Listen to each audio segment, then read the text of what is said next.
We're live. Hi, everyone. So if you go back to the account, you should see that the profile lights up. Hi.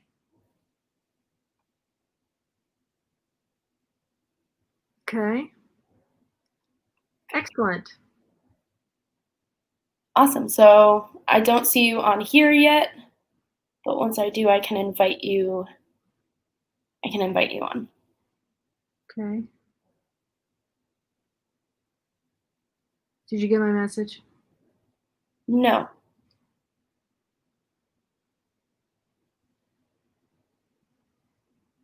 It's the PR account, not the music one, if that's... Right. It's that one. Yeah. So just click the picture at the top. Oh, got it. There you are. Awesome.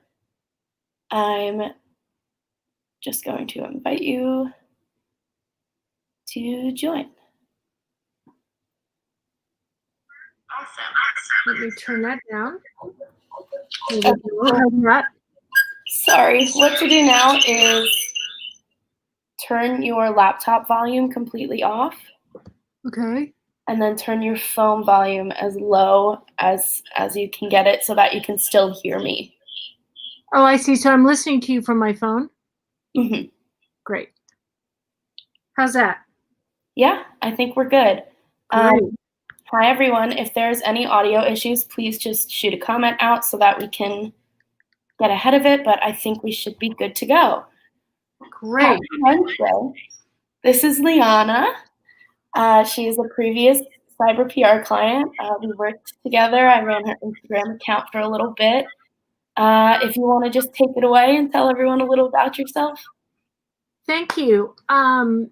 Kayla is a rock star. Cyber PR is a rock star. So I'm super excited that they would even ask me to do this. I'm thrilled. Thank you so much. I'm Leanna Primiani. I'm a classically trained composer. I got a doctorate in composition from USC here in Los Angeles. And I write for symphony orchestra. I'm a classical composer and also film and TV. And I also record under the moniker Anasia, which is basically electronic ambient music. So that's my kind of sphere that I live in musically. Yes. And you mentioned to me today that you recently just won 2 awards. I did. It's super exciting. I just was awarded the Toulmin Commission, and that is from the League of American Orchestras and the American Composers Orchestra. And they award 3 of those commissions every year or every other year. And my commission, I was won the commission to write a piece for the River Oaks Chamber Orchestra in Houston, Texas. And they're unbelievable chamber orchestra. They're considered one of the best chamber orchestras in the country, and a chamber orchestra is for like 30 players and lower. So I'll be writing for, not the usual kind of 80-piece orchestra I usually do, but a little smaller, on the smaller side, and they're just unbelievable. It's just such a huge honor to be chosen from among several hundred very deserving and talented female composers. And then I was just awarded a American prize in composition in the professional division. I won second place for my piece entitled 1001, and it's for large orchestra and electronics. So what I did was the electronics were already created and composed by me. As you can see, kind of my setup here, all of my stuff that I use to write music with and create electronics. So I created that, and that is played live with the orchestra. And the reason why I don't do the electronics live on stage is because a lot of orchestras don't play in venues that have that kind of capability where you can actually, audio wise do everything that you're supposed to, be able to do, and they can't control it. And if they were to get all that equipment into the hall, it'd be really expensive. And, they just have a lot of performance venues that don't normally do anything electronic or pop or anything like that. They just don't have that capability yet. So what I found to be the easiest way to work around that is just to create it. It's on a CD or an MP3 or whatever the hall wants, and it's easy for them to perform, and they just press play, and then it plays along with the orchestra, and the effect is great. It's literally just like another instrument. That's awesome. That's how that works. So Thank awesome. you. That's exciting. I know. Niche to you. I think it's amazing. Thank you. I love it. Cool. So we're just gonna hop on into some questions we talked about before hopping on. Everyone feel free to throw questions in the comments at any point.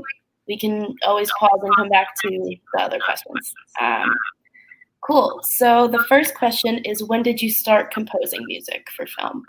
Oh, that's really interesting. I was actually, before I became a composer, I was a conductor, and I came to composition kind of late. I know a lot of people say they, came out of the womb wanting to write music. I never had an inkling at all to write music. Like, that was not on my radar. And I was a trained conductor and working professionally, conducting symphonies and also ballet and opera, which I really, really enjoyed. And then I was doing some international conducting thing.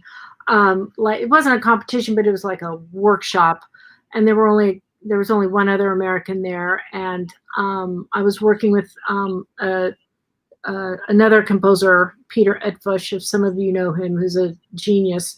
And we were working, I don't know, we were conducting something, and some crazy 20th century kitten on the keys kind of thing, which I love that stuff. And he looked at me and he said, you should really consider being a composer. Just the way I was talking to the orchestra and the sound I was trying to get, and just, I was just coming from it from a different place. And I thought, I could never do that. And I thought, well, maybe I'll try. So I ended up going to UCLA and getting a master's degree. And then I went on to USC and got a doctorate. Because that's, in classical music, that's kind of what you do, is get degrees. Right. Learn the craft. So cool. That's what I do. I think it's awesome, like how you started as a conductor, and then someone noticed in you that there was this other thing that you didn't even know. Yeah, it's really interesting. And then when I was at UCLA, working away on my, learning the actual craft of composition, Paul Shihara, who is a powerhouse in and of himself, he's such a great composer. He said to me, he's like Yoda. He's like the Yoda of composers. He's so zen.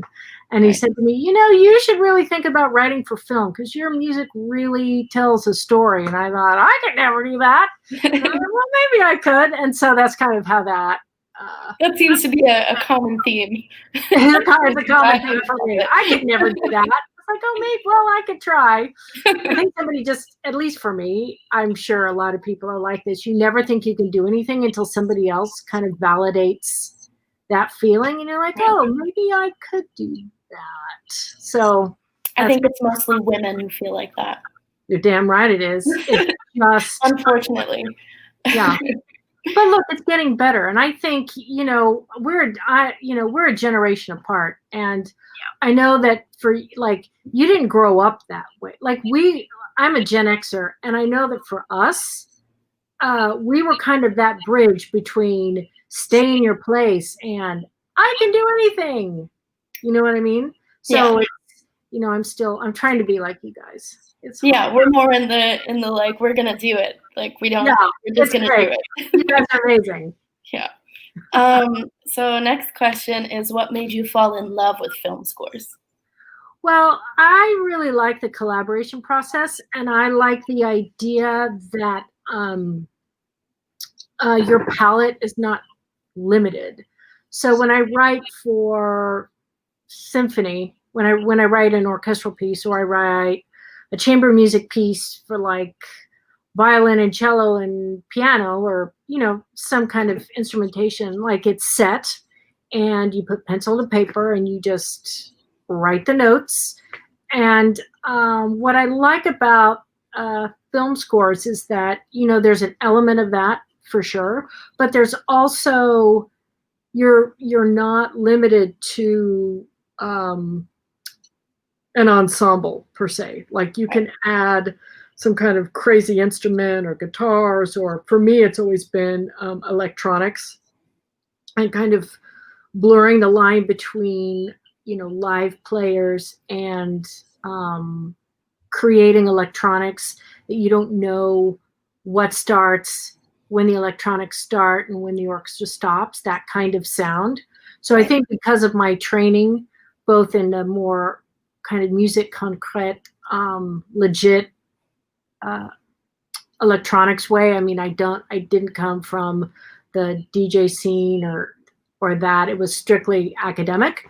So for me to take that training and to be able to use both voices simultaneously, that's why I think I love writing for film. And then I get to talk to and work with really interesting people, and they have their own vision, and it's just nice to, instead of coming up with your own thing out of your, you know, you pull something out of your Flossdoris and say, okay, here's my idea.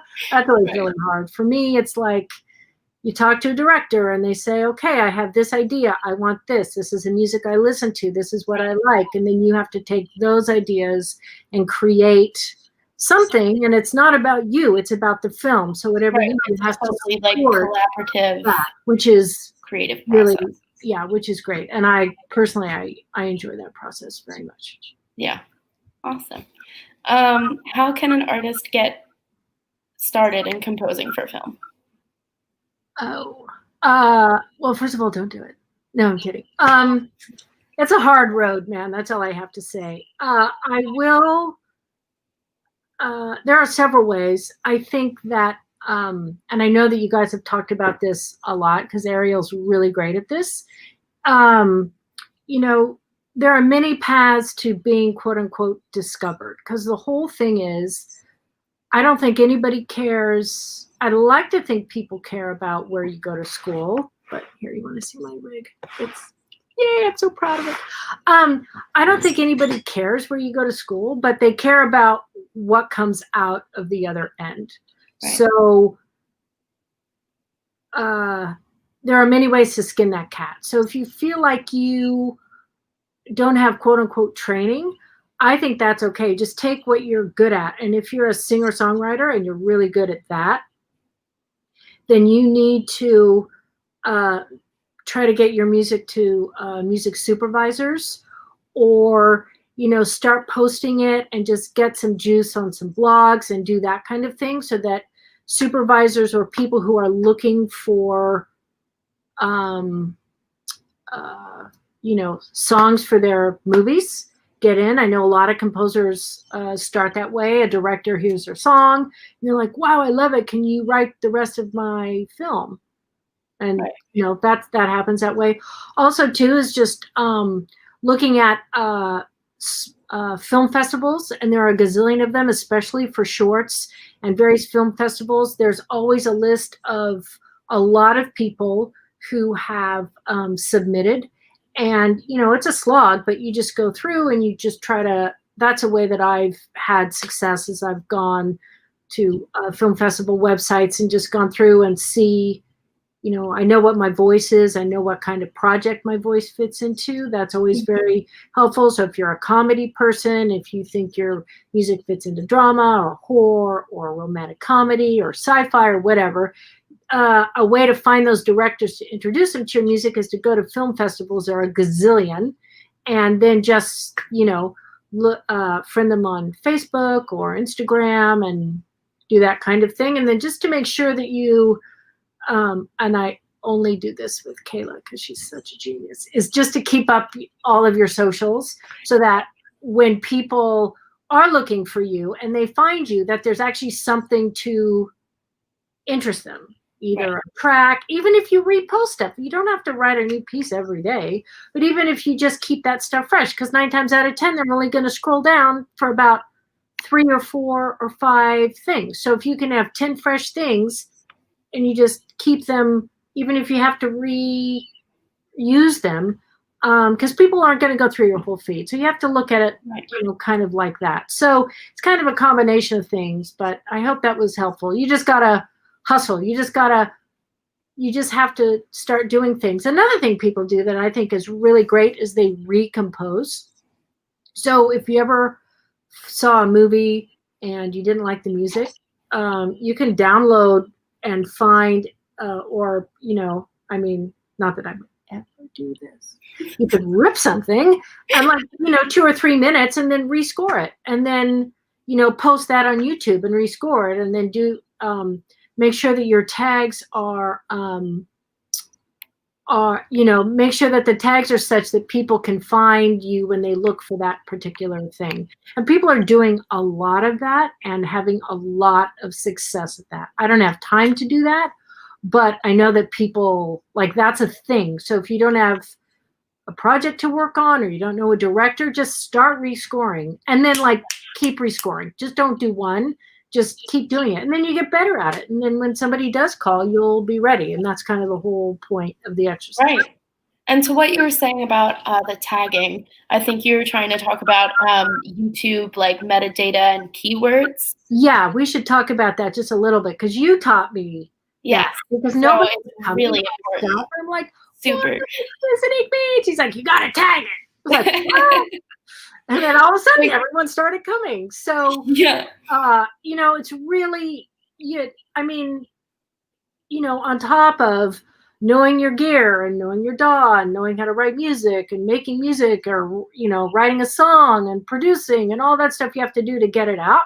It's now the next step, which you really need, which I think a lot of people are hip to on the very surface, but really taking advantage of that next level with hardcore metadata and really doing your research on the hashtag. I mean, it makes such a difference. And if you don't have time to do it, they do it. And there are people that do it who really know what they're doing and just how to tag that. And then the more you post, the more YouTube and Facebook and Instagram, they share your stuff. So it's like a vicious cycle. Absolutely. It's a beautiful, beautiful vicious cycle. I don't know. Overwhelming, but it works. It's overwhelming for sure. But once you get the hang of it, but I think a lot of people just post and then they stop because they think they have to have another post. But you can re-tag and repost. Mm-hmm. It's a thing for sure. Well, yes, also no. New content is also important. Yeah, I'm not saying that, but yes, look, you it's can hard. absolutely repost, and you should every couple months maybe. Oh, you should okay, definitely repost something. Right. How often do you like to see musicians post new in tracks? General, if you're gearing up to release something, mm-hmm. I'd say every other day and maybe every day, just leading up right to it, maybe the 4 days before. Okay. But if you're not really gearing up to release something, we say about 3 times a week, maybe 4. Okay. What's really, really important is Instagram stories. They are really where most people are consuming their content right now. So it's actually even more important than your Instagram feed is your stories. And knowing how to use them, knowing how to optimize them. And we have a blog post all about that. I can share that with you later. Oh, that'd be great. Yeah. Just because, I think it's so hard to be able to know how to do both. Mm-hmm. And there's a lot of different moving parts. Just there's different platforms and then different things you have to do on each platform, and it's a lot, but it is definitely. And then you just have to pick, right? Then you have to pick what's going to be the best for not only you, what you're physically comfortable with, but your genre. So if you're on TikTok and nobody there aren't a lot of ambient artists on TikTok. I mean, I think it's starting, and then Trump's going to pull that plug. So you spend all that time and energy, and then it's gone.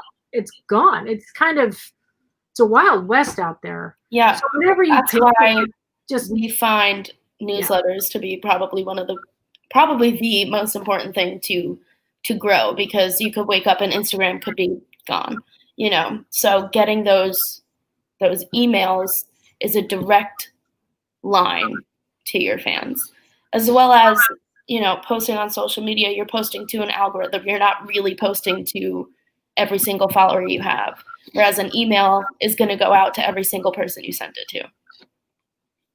Yeah, that's a great way to look at that, for sure. Yeah. Awesome. So what are some tools you use while composing? So like certain platforms you use, certain things. Right. For me, I use something called Cubase, and I really like it. It's very musical for me. I find it's very intuitive. It's very easy to get around. It's super, super deep. And so it's not like, but the nice thing about it is the learning curve is very easy. And the more you use it, the more in depth it becomes, which is awesome. There's something out there called Logic. I think it comes with most of your MacBooks or whatever you use. And I found that learning curve to be outrageously high. Once you get there, it's great. I have a lot of friends who are on it. And it's really good for electronic music, but I never dug that. So you can kind of see if I move correctly. There's a lot of equipment in there. There's a lot of stuff. So I've got Cubase up now, and my little modular rig I've got right there, just a few things. And then this is my big granddaddy. I call him the Daytona because I always name my gear after things that I was saving my money for, like pocketbooks and watches and shit. And then I bought gear instead of buying. So this was my Rolex that I had a grand idea I was going to buy. My Daytona didn't happen. Oh God, I love that. Oh my God. So I've got, all my little stuff. This little rig over here, I call my David Webb, because I was going to buy a ring, and that didn't happen. I love it. And then my Birkin I've got a couple of rigs. And then my Birkin, not happening, not even close. So anyway, so it's that's so. That doesn't surprise me. You're huge with fashion. I love it. I love it. It's bad, but it's sad. It's either buy gear or pocketbooks. Listen, whatever makes you happy. Right? Especially in this day and age. Oh my God. Yes. So is there a certain setting or ambiance you prefer to write in? I know you mentioned that you're usually like professional in the studio. Yeah, I'm not a candle lighter with the mood thing. It's like, no, I don't do that. But I will say this: when I start a new project, I kind of clear the decks. So I just get all the stuff and paper and notes and all the crap that was around for that project, and I kind of go through and kind of clean the studio and put everything away. And I will say I do need a clean slate. It doesn't stay clean, but I do at least need a clean slate for the new project, because it just helps get me out of that headspace and ear space of whatever music that was, and to start something new. That's a great way to go about it. Definitely, like, start with blank canvas, pretty much. Right. And then you kind of kill two birds with one stone, because you feel so great that you actually accomplished some stupid task that's been on your mind. And when you get down in there and you just do it, and there's a reason to do it, it's like you've killed two birds with one stone. You've cleaned your studio and you're ready to go for your next project. Right. It's very helpful. So Sister Jean and CB on Twitter asked, who are your favorite film scorers? Oh, that's so hard. Well, listen, since Olivia de Havilland just died, and I don't know if you know her work, but she was in Gone with the Wind. She's a very famous actor, and she was in something called The Heiress with Montgomery Clift. It's a spectacular movie. And why it's so great is Aaron Copland wrote the score, which is amazing. Another classical kind of composer who ventured a little bit into film is Leonard Bernstein, and he wrote On the Waterfront. Great score. I love it. But recently, like someone like Philip Glass, he wrote The Others. Beautiful. I think Benjamin Wallfish probably right now is probably my favorite composer. I've never heard orchestra music sound like that. He is unbelievable. And I just think the way he takes his themes and then he develops them throughout the story, really follows the characters, and the way the story unfolds, the music helps that. He's just unbelievable. So I highly recommend him. He is fantastic. And look, I love those Stranger Things cats. Who are those guys? Like, they're great. I love them. Stranger Things has a really, really good. Yeah, it's great. And then Ex Machina. Did you ever hear those guys? I heard of it, but I can't. There are two guys from England. They're great. Of course, I can't think of their names right now, but that movie is really great. You gotta send me a list. Oh, I should. Yeah. So I have a definite idea. What's that other guy's name? There's a movie called The Witch. You seen this from 2016? It's so dark. It's so dark. What's that guy's name? James something. This composer invented this thing. It looks like it's kind of based on a hurdy-gurdy. I don't know if you know what that is, but it's this instrument that's huge. You can't see it in the window. And you turn kind of a crank like a music box, and it has like this player underneath the strings that goes like this, and you can bow it. And then he attached the metal, and he bows the metal, and he hits the metal and the strings like a dulcimer. So it kind of sounds like a dulcimer, and so it's this crazy instrument. And it's just so cool. He also wrote for a movie called The Lighthouse, which was. I've seen The Lighthouse. Yeah, dark. Slow, dark, and slow. And the music is great. Really good soundtrack. Yeah, really super cool. Yeah. So I'll say probably my two favorite living composers are probably Benjamin Wallfish and Philip Glass. I think when he gets to do his thing, I'll have to look up some of their movies and watch them. Yeah, for sure. A bunch of people are saying like, oh my God, I love that composer, and like, oh, one of my favorite movies. So that's awesome. Good. That's awesome. Yeah, that's great. Sorry, I was trying to find the questions. How do you connect with other composers in your industry? That's hard because we sit in our cave alone. Especially right now. Oh, look, nothing has changed for a composer. Like, I was like, oh my God, I hate being alone. I'm like, it's changed. You're like, that's what we do. Only my daughter and my husband are around, and that's a pain in the ass. But other than like, go away, go to school. My husband was like, I said, dude, you need to go back to the office. And he looked at me, he's like, aren't you worried about me? I'm like, not today. You need to get out of this house. But nothing has changed. So, I close the door. I will say this. Every now and then I do go to like some kind of composer mixer or something. And then I meet composers. And so I've got some really good friends that I've met that way. But other than that, if you don't purposefully try to go out to industry kind of gatherings and mixers and events and screenings and stuff, you don't meet anyone. It's really hard because problem too is everyone's your competition. Mm-hmm. So, I mean, I remember when we were working together, we started using LinkedIn a little bit, started playing with it. Did you find that to work well? Oh, I am shocked at LinkedIn. I got to tell you, especially, if you're under 30 or 25, I'm even going to say 25, like LinkedIn is not on your radar. But somebody probably under 25 isn't going to give you a job.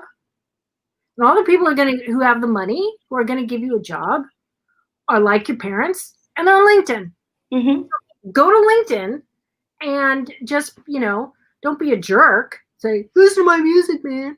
But, be nice, find out a little bit about them. And, you can definitely build a relationship on LinkedIn. I am shocked at how many professionals are on LinkedIn. Yeah, I remember there being like a lot of people that you were like, I didn't even know that like they were on here.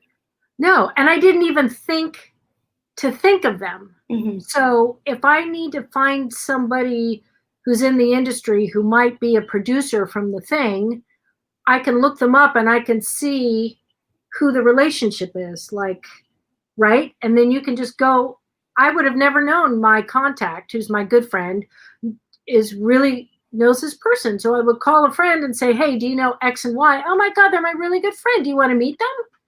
Right. Yes, I do. So I don't know. I think I live in my cave and I don't think about interconnectivity so much. You guys are so much better at that. But I will say that if you want to meet old people who give you jobs, go to LinkedIn. When I say old, I mean like me, like over 30. Stop it. Stop it.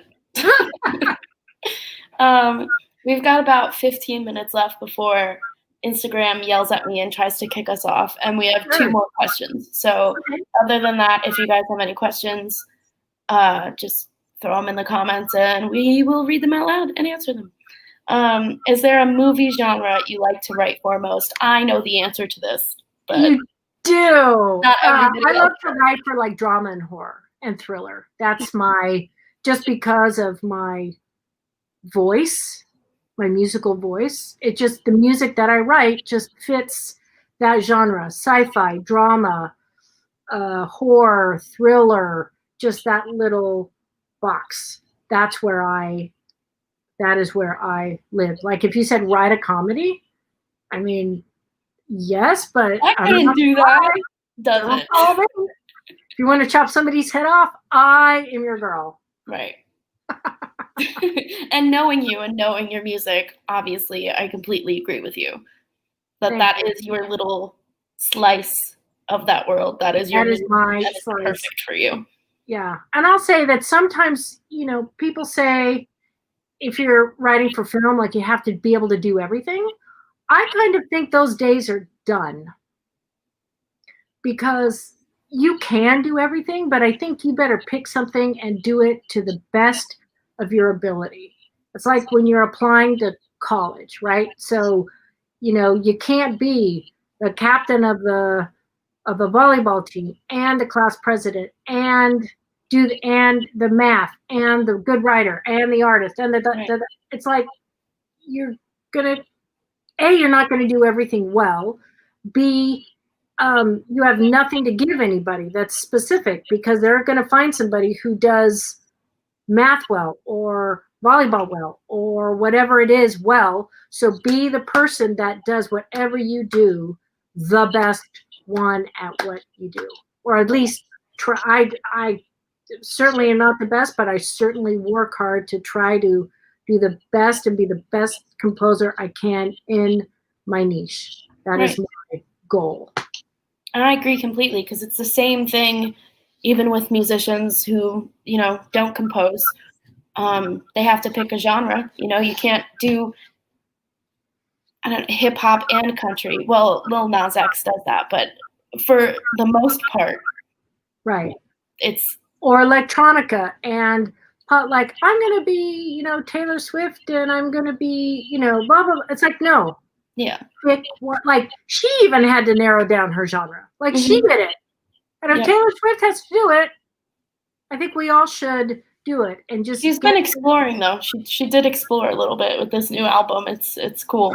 Look, I'm talking But about. it's still recognizable Right. as It's still Taylor her. Swift. Like, it's her voice. But she, she started country first. And, she got a little bit of juice. But it wasn't until she kind of narrowed herself down and really did that one thing that she does that it exploded. So I think, it's interesting. Just food for thought. Yeah, I agree. Ariel says hi. She's in the Instagram. Love Joseph her. Jenkins, who is also another Cyber PR client. Hi, Joseph. Asked, what movies would you recommend to watch to hear your music? Oh, well, I write a lot of crazy shorts and just crazy movies in general. Um, there's a guy by the name of director James Quinn, and he's from Vienna, and he's kind of an art house horror guy. Wow. So if you're into Out, I think his website is Sodom and Gomorrah. So he's got a lot. The movies I've written for him and are up there. And I just wrote a new film for him, which is called Ivory Wave. It's on. He just did a 35 millimeter print that's going to all the horror festivals, and I'll be performing that score live. I'll be conducting it with string quartets and electronics to the film because it's mostly a silent film. So that should be super cool. Another place is if you go on Lifetime, or you can stream it. I think it's on Netflix or something. Is The Bad Seed, that's starring and directed by Rob Lowe, who is, I know, right? So I don't know if anybody knows this, but when you once you start writing music, you have the director come over and they do something called spotting the film, which is you figure out where in the film you need music. So you take down kind of the timing of where things go. So I had, and then you have the director come over and then and then you play the music for them and they say yes or no, I need this or that. So he's sitting in my studio right here. And like, I've had a crush on him since I was 8. Disturbed child. I was so boy crazy. And I would sit here like this and look here, and then I would turn around and write my music, right? And every time I turned around, I would pinch myself. And then, because I'm like, oh my God, Rob Lowe is like sitting right behind me. Oh my God. Oh my God. And then when he left, and like, I'm, having dinner and I'm talking, I look down and my arm is black and blue because I missed so much. That is sad, dude. I love that. Oh my gosh, that's hilarious. Great. It's based on the Bad Seed from 1956 horror classic. It won the play was based off of a play. It won a Pulitzer Prize. The movie won several Academy Awards at the time, and it was really dark. Little girls killing people is still pretty dark. And Mackenzie Grace is the star, and she was spectacular. Awesome. But it was interesting is that in the 50s, for the movie, in the play, she gets away with it. She lights a guy on fire, and she gets away with it. It didn't test. So they actually, in the 50s, had to change the ending so that the little girl was killed by lightning because they couldn't stand the fact that she got away with it. But obviously now she got away with it. But it is just great. And this was Rob Lowe directed it. I think it was his directorial debut, and he starred in it as well. And it's really terrific. So I highly recommend that because it's great. Yeah, I watched it. It was awesome. Thank you. So good. Yeah. Ariel mentioned that your skin looks flawless, which it does. Thank you. All my tricks. I'm gonna butcher this. Majmac X asked, how did your relationship with electronic music start? Oh, that's interesting. I started, it was totally academic at school. I was always interested in it, and I played in We had an electronic studio when I was at UCLA. I kind of discovered it, and then I was accepted to a electronic studio, Xenakis' studio in Paris, which is the same place where Alexander Desplat worked, but he worked with Xenakis. Xenakis was obviously dead by the time I got there, but Xenakis was just this crazy. I highly recommend his music, but it is definitely a product of his generation. I mean, modernism X to, the nth degree, right? But he had a lot of different things there. He had this thing called the U-pick, and it was this gargantuan, maybe 4 feet by 4 feet, and it was it looked like graph paper lit underneath. It was plastic, and you could draw on it, and it would make music. Like, you could draw those kind of things. And now you can do that, in Max or something like that's kind of lowbrow. But at the time, like when he invented it in the late 60s, early 70s, and then he had all this other crazy electronic music. He had this thing called a Kima. The U-pick turned into the Kima, which I use quite a bit. I don't use it so much anymore because I started with this stuff, and that's all my modular stuff, which is so much fun, and I love your Rolex. I love it. Yeah, my Rolex. It's my Rolex. That's sad. That is so sad. I love it. But so that's how it started, and then and then once you kind of get into gear and kind of know what's happening with things, then you kind of graduate to this stuff and ambient and kind of electronic. I don't write a lot of beats. I write more pulses, so I wouldn't, I'm not four to the floor kind of a person, right. Kind of musician, but definitely pulses and things that sounds that bloom and sounds that kind of move forward and blossom and then come back. That's kind of my thing. So cool. What you do is so cool. Thank you. Awesome. All right. I think we are just about out of time. It was so much fun. Thank you so much for thinking of me. It was so much fun. Thank you for being on.